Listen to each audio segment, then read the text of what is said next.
Bonjour à tous. 6 mois se sont écoulés depuis que le Hamas a perpétré son horrible massacre en Israël et capturé quelques 240 otages, dont des personnes âgées et des enfants, provoquant ainsi une réponse de Tel Aviv qui, selon la Cour internationale de justice, pourrait constituer un génocide à l'encontre du peuple palestinien.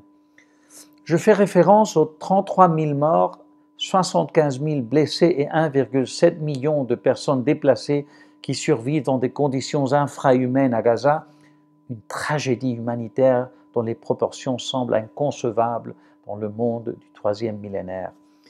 Le gouvernement de Benjamin Netanyahou et les monstres qui l'accompagnent, comme Itamar Ben-Gvir, Bezalel Smotrich et d'autres, ont-ils atteint un seul de leurs objectifs? Voyons. Quelques 130 otages sont toujours détenus par le Hamas et presque tous ceux qui sont déjà libres le sont parce qu'ils ont été libérés par le Hamas en échange de la libération de nombreux prisonniers palestiniens. Ainsi, la punition collective biblique infligée par Israël aux Palestiniens n'a pas permis en soi de libérer qui que ce soit, sauf quelques rares exceptions. Le Hamas a-t-il été éliminé? La propagande israélienne prétend avoir éliminé quelques 9000 terroristes. C'est déjà très révélateur qu'Israël admette que pour chaque terroriste tué, ses soldats tuent 2 qui ne sont pas terroristes, en grande majorité des enfants et des femmes qui n'ont rien à voir avec les attentats meurtriers.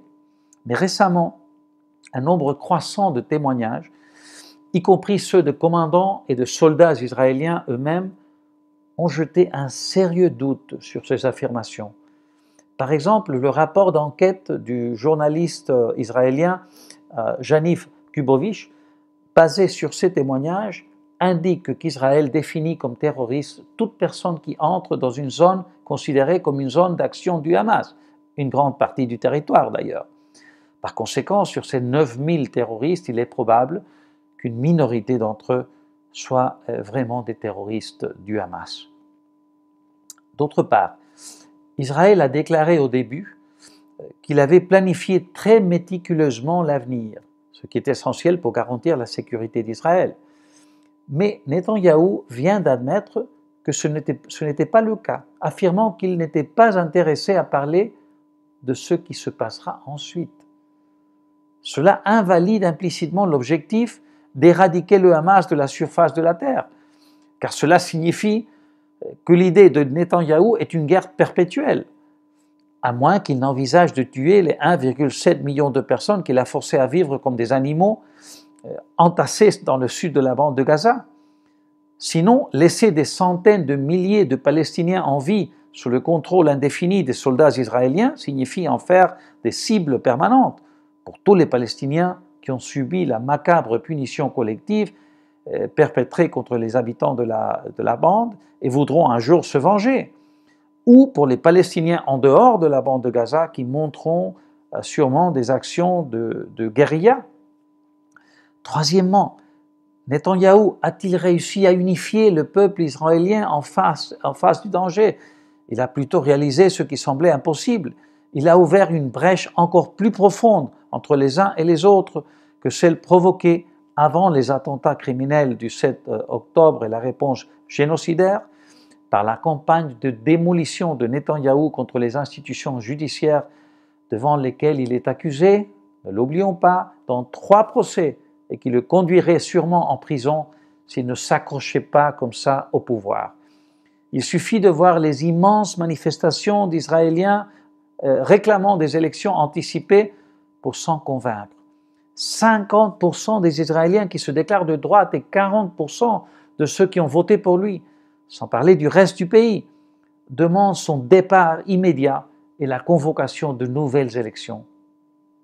Enfin, Netanyahou est-il parvenu à la guerre totale qu'il vise depuis le premier jour?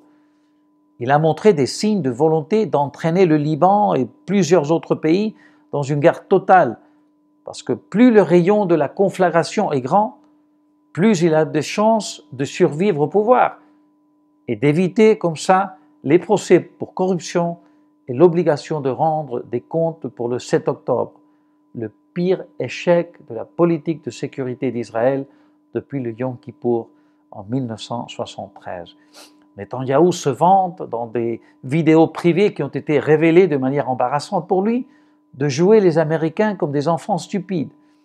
Une forme d'ingratitude, soit dit en passant, envers un pays qui a donné à Israël 300 milliards de dollars, un chiffre qui tient compte de l'inflation, bien sûr, d'aide militaire et économique en 70 ans et qui est la source de 90% de son armement, y compris les chasseurs bombardiers F-35. Pas vraiment, si l'on en juge par le fait que M. Biden, dont le soutien à Israël fait très mal dans la course électorale, a été contraint, comme l'ont été de nombreux autres dirigeants du Parti démocrate, de prendre ses distances avec le Premier ministre israélien, car il est devenu un nom toxique dans l'imaginaire du principal pays allié d'Israël.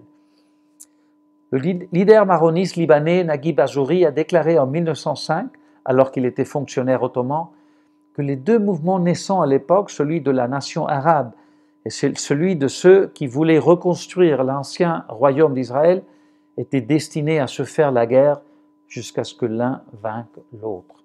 Un siècle et 2 décennies plus tard, cela semble être vrai, mais je crois que ce n'est vrai que si des mentalités barbares comme celle des Attila qui gouvernent Israël ou des terroristes qui croient que le meurtre et l'enlèvement d'innocents est un acte idéaliste mènent encore la danse. Et bien que l'heure actuelle n'incite guère à l'optimisme, rien ne garantit qu'il en sera toujours ainsi.